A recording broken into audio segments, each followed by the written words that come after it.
श्रीक्षेत्र में आजिठू आरंभ है पंचक व्रत। चलित वर्ष पंचक व्रत 5 दिन परिवर्ते 4 दिन अनुष्ठित हेबो।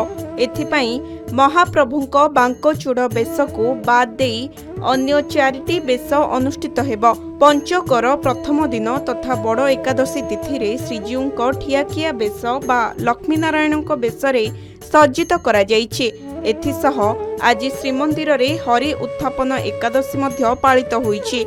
एही दिन महाप्रभु निदरु उठंती। आषाढ़ शुक्ल पक्ष एकादशी रे महाप्रभु शयन करिथिबा बेले कार्तिक शुक्ल पक्ष एकादशी तिथि रे महाप्रभु निद्रारु उठिथांती। शास्त्र मतरे आजिठारु शुभ समय आरंभ हेउथबारु समस्त मांगलिक कार्य आरंभ होइथाय। ए वर्ष जेहेतु 4टी दिन रे अनुष्ठित होउछि पंचक व्रत, तेणु गोटिए बेश बाद पड़िबो। जो बेश की कह जाए बांकचूड़ा बेश महाप्रभुंकर द्वितीय दिवस रे होता है, से बेशटी को बाद देले बाकी 4टी बेश भगवान जगन्नाथ महाप्रभु भक्त मान को दर्शन देवे।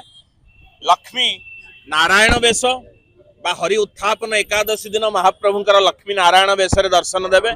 तत्परवर्ती बांकचूड़ा बेश बाद दिया ए वर्ष एवं महाप्रभुंकर लक्ष्मी नृसिंह बेश एवं लक्ष्मी नारायण बेश, लक्ष्मी नृसिंह बेश, त्रिविक्रम बेश, आ गोटे बेश शेष बेश जहाँ को कह जाए राजाधि राजराजेश्वर बेश बा कार्तिक पूर्णमी अवसर में महाप्रभुंकर सुना बेश बोली कह जाए। तेणु यही 4टी बेश जगन्नाथ महाप्रभु दर्शन देवे एवं जो भक्त माने महाकार्तिक मास व्यस्तता भितर पालन करी हविषान्न भक्षण इत्यादि विभिन्न प्रकार उपासना न करि पारि थांती, सेमाने एही पंचुक 5 दिन व्रत अभिलाष आचरण करिबा द्वारा सेमाने मध्य तत्सलग्न समस्त प्रकार महाकार्तिक मासर फल को लाभ करिथांती।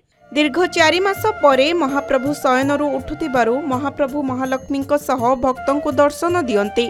अन्यपटे पंचक अवसर रे प्रबल भिड़ को दृष्टि रे रखी मार्केट छकठारु ब्यारिकेड व्यवस्था करा जाइछि। लोक माने ब्यारिकेड रे जाई सिंहद्वार पटे प्रवेश करी अन्य 3 दुआरे प्रस्थान करिवे। लक्षाधिक भक्तंक समागम को दृष्टि रे रखी पुलिस प्रशासन तरफरु 32टी प्लाटून पुलिस फोर्स मुतयन करा जाइछि। पुरीरू पिंटू साहुंक रिपोर्ट, के न्यूज ओडिशा।